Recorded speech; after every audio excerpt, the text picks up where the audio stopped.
treasure hunting weekend mga ka-TH.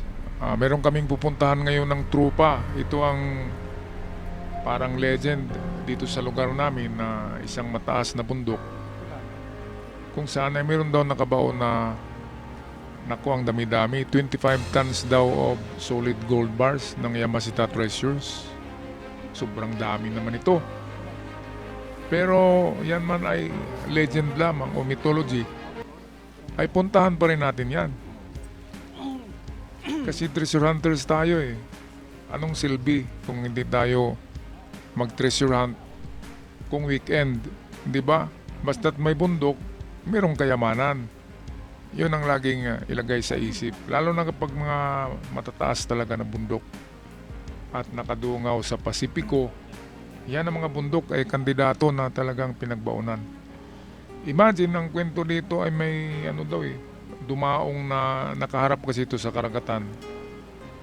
May dumaong daw dito na isang barge ng Hapon na inakyat yung 25 tons. Dami daw na box. Nakikita ng mga matatanda dito sa lugar na to. Inakyat dito sa ito, pinakamataas to na bundok. Dito sa lugar namin. 25 tons ha. At yun ang puntahan namin ngayon. Ops. Sabi ng mga kasama ko dito, meron daw mga banakon dito eh. Mga Philippine Cobra. Kaya napakadelikado talaga. Kapag nag-iisa ka, ang mga ahas na yan, ang mga banakon ay matapang. Kapag nag-iisa ka, talagang habulin ka niyan. Pero kapag marami, takot sila. Merong isip din yan eh, yung mga ahas na yan.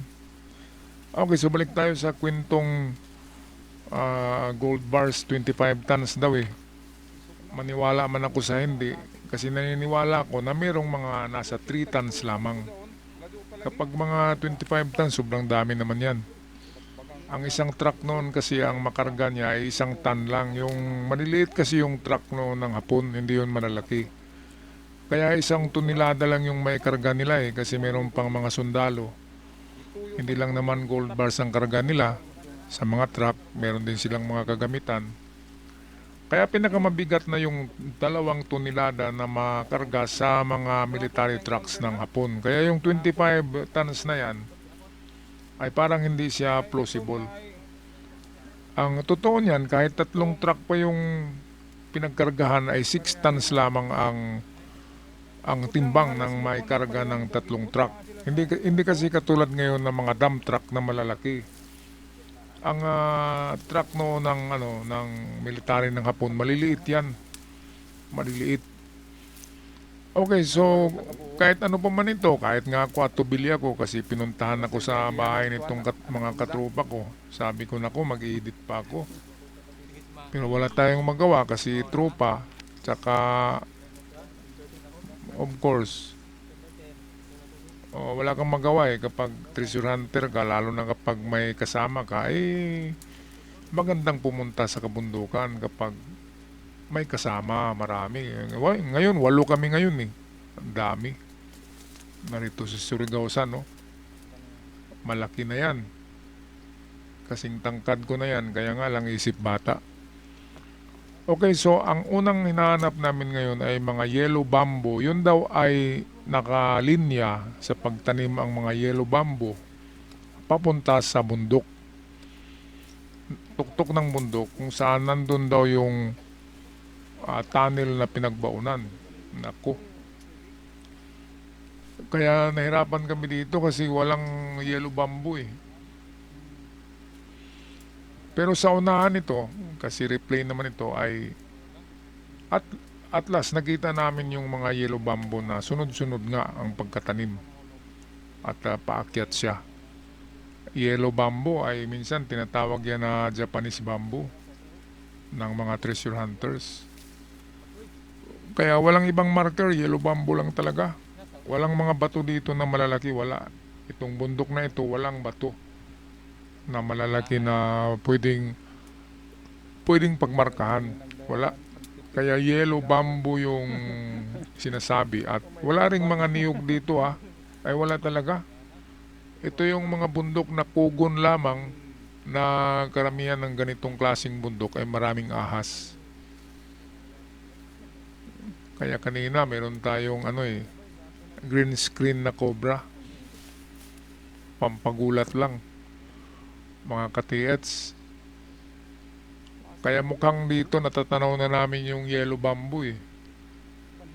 Bali dalawang bali halos dalawang bundok tong inano namin, nilakbay. Itong unang bundok meron ng puno ng yellow bamboo. Andin aakyat pa kami sa mamaya. Maputik ngayon kasi tag-ulan. Mahirap maglakad, masisira yung sapatos mo eh. Maganda nga lang tingnan sa video ang akala nyo hindi Makati yan Makati ang Kugon grass.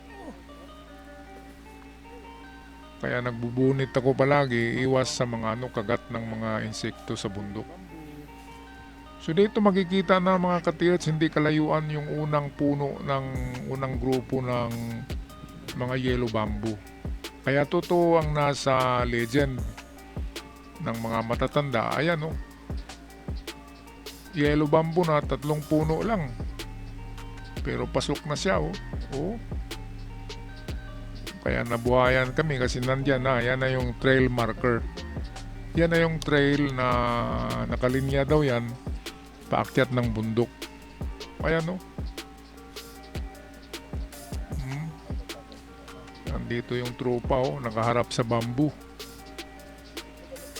Kaya totoo ang yellow bamboo. Ang problema nito kung totoo ba yung 25 tons. Ang dami naman. 25 tons ang karga nga ng pick-up, di ba? 1 ton lang ang karga ng mga pick-up truck natin. Sabihin natin 1.5 tons ang makarga sa Hilux, di ba? Kapag Raptor talagang 1 ton lang Okay, the Pendulum Man sa kanyang pendulum.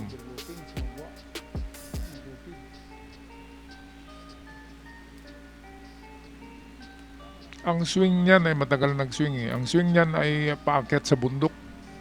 Yung pendulum, bundok pa rin yung tinuturo. Kaya ito na, nakalinya to Nakalinya ang mga yellow bamboo. So aakyat na kami ngayon. Part 2 video tayo bukas. Makikita nyo yung mga gumugulong sa pag-akyat sa bundok. Grabe. Sobrang tarik mga ka-TH. Kaya part 1 muna tayo ngayon. I'll see you tomorrow sa ating part 2 upload. Maraming salamat sa lahat. Hanggang sa muli. Paalam at ingat ng lahat.